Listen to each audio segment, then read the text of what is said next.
இப்போது பரவலாக இருக்கும் கோயில் விவகாரத்திற்கு முக்கிய காரணமாக இந்து சங்கமும் கோயில்களின் கூட்டமைப்பு எனும் மகிமாவும் தான் காரணம் என்று மலேசிய ஒற்றுமை இயக்கத்தின் தலைவர் சையத் இம்ரான் தெரிவித்துள்ளார். உண்மையில் முறையான தலைமைத்துவம் இல்லை.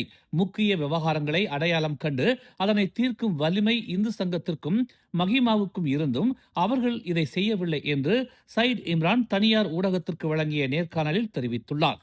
பொறுப்பில் இருக்கும் நீங்கள் சரியாக இருந்திருந்தால் கோயில்களுக்கு இந்த பிரச்சனை இப்போது இருந்திருக்காது என்று அவர் குறிப்பிட்டார். இந்து சங்கத்தில் இருப்பவர்களும் மகிமாவில் இருப்பவர்களும் மாயிகாவிற்கு ஆதரவாகவும் இருக்கிறார்கள். மாயிகாவின் பொறுப்புகளில் இருந்தவர்கள் 60 ஆண்டுகள் மாயிகாவின் பரிசான் ஆட்சியில் கோயில்களை முறையாக பதிவு செய்திருந்தால் இப்போது கோயில் நில பிரச்சனைகள் எழுந்திருக்காது என்று அவர் சுட்டிக்காட்டினார். இந்து சங்கத்தின் தலைவருக்கும் மகிமாவின் தலைவருக்கும் தம்முடைய இந்த கருத்து வேதனை அளிக்கலாம்.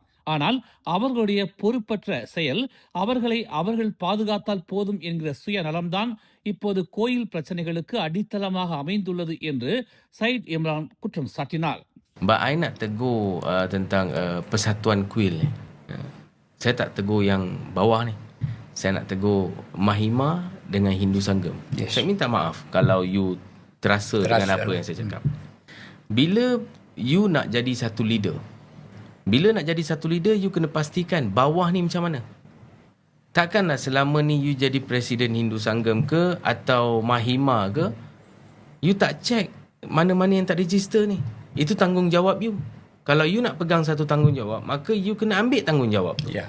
Kalau katalah temple ni tak register, time you ada power in MIC masa kerajaan Barisan Nasional, kenapa you tak bawa? மேலும் செய்திகளை தெரிந்து கொள்ள தமிழ் மலர் இணையதளம், தமிழ் மலர் செயலி மற்றும் மலர் டிவி யூடியூப் சேனலை வலம் வாருங்கள். எங்களோடு இணைந்திருக்க மலர் டிவியை பதிவு செய்து கொள்ளுங்கள். உறவுகள் மகிழ்ந்திட விருப்பம் மற்றும் பகிர்வு சேவையை சொடுக்கிடுங்கள்.